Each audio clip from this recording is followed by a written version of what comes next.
ஓம்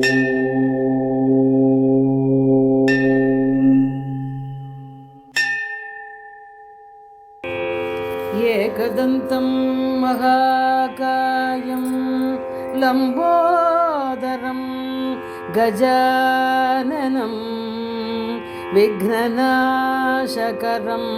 தேவம் ஏரம்பம் பிரணமாமி. ஹரி ஓம், ஜெய் சீதாராம், ராதே கிருஷ்ணா. அன்பு நண்பர்களை, உங்கள் அனைவரையும் எனது தெய்வீக பயணம் யூடியூப் சேனல் சார்பாக அன்புடன் அழைக்கின்றேன். நாம் தற்போது தரிசிக்க இருக்கக்கூடிய திருக்கோயிலானது சுமார் 2000 வருடம் பழமையான ஸ்தலமாகும். தாமரைகள் நிறைந்த பகுதியாக இருந்ததனால் கமலாபுரம் என்பது புராதன பெயராகும். ஸ்ரீ கல்யாண வெங்கடேச பெருமாள் ஸ்ரீதேவி பூதேவி கமலவல்லி சமேதராக இங்கே காட்சியளிக்கின்றார். நின்ற திருக்கோலம் கிழக்கு திருமுக மண்டலம். இங்கே உள்ள இவருக்கு ஒரு கால பூஜை மட்டும்தான் நடைபெறுகின்றது. பட்டர் கோயில் அருகிலேயே இருப்பதனால் அவருக்கு தகவல் தெரிவித்து சேவிக்கலாம். இரவு 7:30க்கு நடை சாத்தப்படும். இந்த திருக்கோயிலானது ராபர்ட் டைவ் ஆற்காடு நவாபின் மீது படையெடுத்த போது திருவிடந்தை கோயிலை ஆயுதக்கிடங்காக பயன்படுத்திய பாதகத்தை கண்டு பக்தர்கள் அந்த தல விக்கிரகங்களை இங்கு வைத்து பாதுகாத்ததாக வரலாறு. பல்லவர் காலத்திலும் 3ஆம் குலோத்துங்கனின் காலத்திலும் திருப்பணி செய்யப்பட்ட கோயில். முன்பு ஒரு சமயம் காஞ்சியில் வசித்த வைணவ பக்தர் தனது அந்திம காலத்தில் இந்த ஸ்தலத்து பெருமானை தினமும் வணங்கி வந்தார். காண்போர் அனைவரும் சாட்சாத் வெங்கடேசராக கண்டவருக்கு கல்யாண கோலத்தில் இந்த ஸ்தலத்தில் காட்சி அமைத்ததால் கல்யாண வெங்கடேசரானார். காஞ்சியில் வரதனை நாள்தோறும் வணங்கி பெரும் பக்தனாய் திகழ்ந்த மகான் ஸ்ரீ லக்ஷ்மி குமார தாத்தா தேசிகனை பெருமாளே. தாதா என்றால் தந்தையே என்பது சமஸ்கிருத பொருள் என்று குறிப்பிட்டதாகும். தனது வாழ்நாளில் இறுதியில் அவர் தங்கிய ஸ்தலமாகும். பிற்காலத்தில் இவர் வம்சாவளியில் வந்த ஸ்ரீ நரசிம்ம தாத்தாச்சாரியார் இவருக்கு சத் சம்பிரதாய பிரகாசம் என்கின்ற பட்டமும் தந்ததாக குறிப்பிடப்படுகின்றது. கரியமாணிக்க பெருமாள், சக்கரத்தாழ்வார், மோரர், ருக்மிணி சத்யபாமா சமேத ராஜகோபாலர், லட்சுமி நாராயணர், யோக நரசிம்மர் ஆகிய அனைத்து மூர்த்தங்கள் பிரகாரத்தில் அமைந்திருக்கின்றன. ராகுகேது இது பரிகார ஸ்தலம் என்று சொல்லப்படுகின்றது. காரணம், ஜெய விஜயர் அனந்த ரூபமாக சத்ருமாத்திருபவத்தோடு ஒரே விக்கிரகமாக உள்ளார்கள். இதுபோல் அமைப்பு காண்பது மிகவும் அபூர்வம். திருமண பாக்கியம் மக்கட்பேறு தரும் ஸ்தலம். தலைமுறையாக 6வது தலைமுறையாக இந்த பட்டர் குடும்பம் இங்குள்ள தாயார் சன்னதி பிள்ளையில்லா தம்பதியர்களுக்கு பிரார்த்தனை ஏற்படுத்தி கொடுத்தனர்.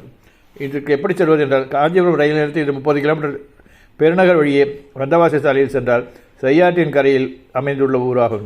காஞ்சி வந்தவாசி சாலையில் மேல்மா கூற்றோடிலிருந்து 2 கிலோமீட்டர் சென்றால் கோவில் செய்யாறு புரிசை வந்தவாசியிலிருந்து வருபவர்கள் வீரம்பாக்கம் கூற்றோடு தாண்டியுடன் மேல்மா கூற்றோடு வரும். அதில் வலப்புறம் சென்றால் இந்த மேல்மாவில் உள்ள ஸ்ரீ கல்யாண வெங்கடேச பெருமாள் திருக்கோயிலை தரிசனம் செய்யலாம். வாருங்கள் நண்பர்களே, இந்த பகுதிக்கு வரும்போது அவசியம் இந்த திருக்கோயிலை தரிசிப்பீர்கள் என்று நம்புகின்றேன். நன்றி, வணக்கம்.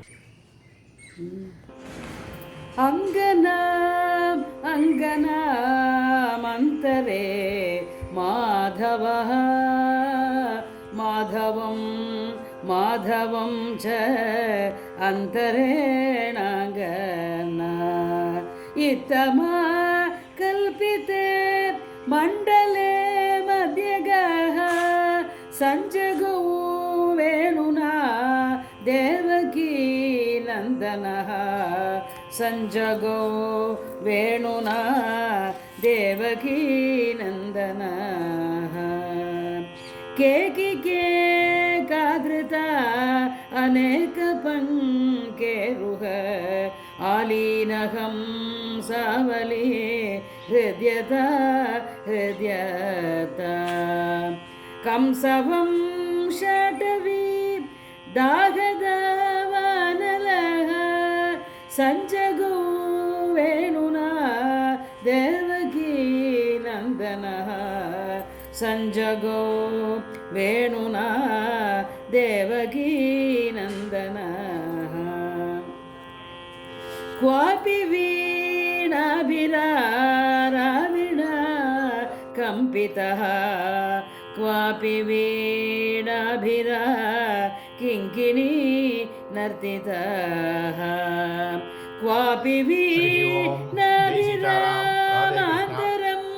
गापितः सञ्जगौ वेणुना देवकी नन्दनः सञ्जगो वेणुना देवकी नन्दनः. அன்பு நண்பர்களே, என் தெய்வீக பயண யூடியூப் சேனல் மூலம் பல திருக்கோயில்களை நீங்கள் என்னுடன் தரிசித்து வருகிறீர்கள். இதற்கு மனமார்ந்த நன்றி. மேலும் கோவில்களை நேரில் சென்று பதிவு செய்து உங்களுடன் பகிர விருப்பமாக உள்ளேன். இதற்கு உங்கள் ஆதரவும் இறைவன் அருளும் தேவை. வீடியோ பிடித்திருந்தால் லைக் செய்யுங்கள், கருத்துகள் தெரிவியுங்கள், ஷேர் செய்யுங்கள், சப்ஸ்கிரைப் செய்யுங்கள். நன்றி. Dear friends, heartfelt thanks for joining me on my spiritual journey through my YouTube channel, where I share temple visits with you. I strive to personally visit and bring you more divine experiences. Your support means a lot. Please like, comment, share, and subscribe. Thank